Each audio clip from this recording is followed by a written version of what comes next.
என்னங்க நடக்குது நம்ம இந்தியன் டீமில்? கேப்டன்சி சேஞ்ச் பண்ணதும் ஒரு குத்தமா அப்படிங்கிற மாதிரி தான் இருக்கா.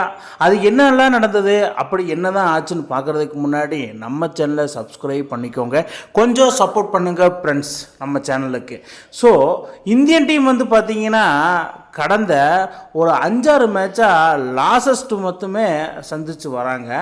அயர்லாந்து கூடையெல்லாம் நம்ம தோக்கிறது அதாவது கிறிஸ்டி ரெக்கார்டு அப்படிங்கிற மாதிரி தான் வந்து நடந்திருக்குது. அதாவது சூரியகுமார் யாதவ் வந்து வேர்ல்டு கப்பை வின் பண்ணி கொடுத்ததுக்கப்புறமா அவரை வந்து ரிட்டையர் பண்ணுற ஸ்டேஜுக்கு தள்ளி விட்டுட்டு புதுசாக ஸ்ரேயஸ் ஐயரை கேப்டன்சிக்கு கொண்டு வந்தாங்க. ஃபஸ்ட்டு சீரீஸே அயர்லாந்து கூட லாஸ்ட் 2-0 தோத்துட்டாங்க.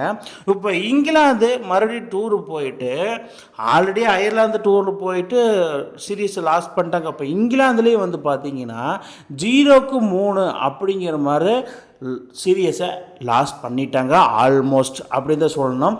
ஏன்னா 5வது T20 இன்றைக்கி நடக்க போகுது. அது 1வது வின் பண்ணால் ஒரு டீசெண்டாக இருக்கும் அப்படிங்கிற மாதிரி தான் எண்ணத்தில் எல்லாருமே இருக்கிறாங்க.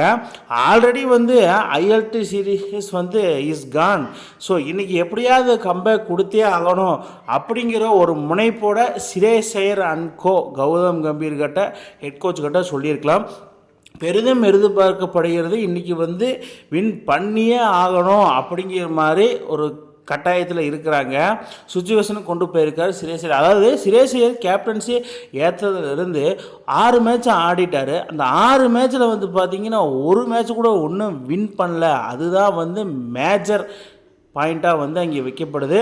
ஸோ பிசிசிஐ இந்த 2 சீரீஸ் தோற்றதுனால மறுபடியும் இந்தியாவுக்கு வந்தால் ஸ்ரேயஸ் ஐயர்கிட்டருந்து கேப்டன்சி பறிக்கப்படுமா அப்படிங்கிறதுக்கு இன்றைக்கி மேட்ச்சு தான் வந்து டிசைட் பண்ணால். ஏன்னா இந்த மேட்சும் லாஸ் பண்ணால் ஸ்ரேயஸ் ஐயருக்கு தூக்கிட்டு மீண்டும் சூரியகுமார் யாதவ் கொண்டு வரலாம்.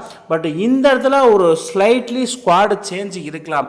அதாவது வைபவ் சூரியவன்சி ஐபிஎல் மாதிரி ஒரு பேட்டிங் சர்ஃபேஸான விக்கெட்டில் செம்மையாக ஃப்ளாட்டாக இருந்ததுனால செம்மையாக பர்ஃபார்மன்ஸ் பண்ணதில்ல. சஞ்சு சாம்சனை தூக்கிட்டு வைபவ் சூரியவன்சியை உள்ளே கொண்டு வந்தாங்க. ஸோ அதனால் Vaibhav Suryavanshi 15 run 10 run 12 run அடித்தா சஞ்சு சாம்சன் ஒரு மேட்ச் டக் அவுட் ஆனாலும் இன்னொரு மேட்ச் ஒரு 50-60 அடிச்சிருவாப்புல.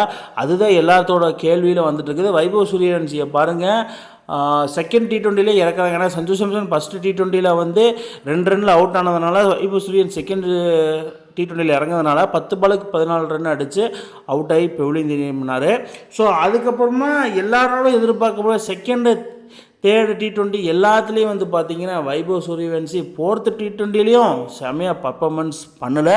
அதுதான் இன்றைக்கி வந்து பெரிதும் பேசப்படுது. ஏன்னா வி வான் சஞ்சு அப்படிங்கிற மாதிரி ஃபேன்ஸ் மத்தியில் ஒரு கரகோஷத்தை எழுப்பிட்டு இருக்கிறாங்க இந்தியன் ஃபேன்ஸ். ஸோ அதனால் வைபவ் சூரியவன்சி இன்றைக்கி ஸ்குவாடில் தூக்கிட்டு சஞ்சு சாம்சனை மீண்டும் ஸ்குவாடில் சேர்ப்பாங்களா அப்படிங்கிற மாதிரி ஏகப்பட்ட விவாதங்கள் ஏகப்பட்ட சர்ச்சைகள் போயிட்டுருக்குது. மைட் பி பேக் என்னென்னா சஞ்சு சாம்சன் ரீப்ளேஸ் ஆகணும் வைபவ் சூரியவன்சிக்கு. ஏன்னா வேர்ல்டு கப்பில் ஒரு நாக் அவுட் ஸ்டேஜில் அந்த மாதிரி பர்ஃபார்மன்ஸ் பண்ணால வெளியே உட்கார வைக்கிறது அவ்வளோ சாதனை. வைபவ் சூரியவன்சி இன்னும் வெயிட் பண்ணலாம், தப்பில்லை. இப்போ தானே 15 இயர்ஸ் ஆச்சு. ஸோ இன்டர்நேஷ்னல் ஆடியாச்சு, பட் வெயிட் பண்ணலாம். சஞ்சு சாம்சன் இன்றைக்கி ஸ்குவாடில் இடம் வருவாரா மாட்டாரான்னு கீழே கமெண்ட் பாக்ஸில் கமெண்ட் பண்ணுங்கள் மக்களே. அதே மாதிரி ஐயர் இன்றைக்கி டீமை நல்லா வழிநடத்தி வின் பண்ண வைப்பாரா வைக்க மாட்டாரான்னு அதுவும் கீழே கமெண்ட் பண்ணுங்கள் மக்களே. இந்த மாதிரி இன்ட்ரெஸ்டிங் கிரிக்கெட் வீடியோவை தெரிஞ்சுக்க நம்ம சேனலை சப்ஸ்கிரைப் பண்ணுங்கள், லைக் அண்ட் கமெண்ட் பண்ணுங்கள். மேலும் மேலும் உங்களுக்கு வீடியோ வந்துகிட்டே இருக்கும்.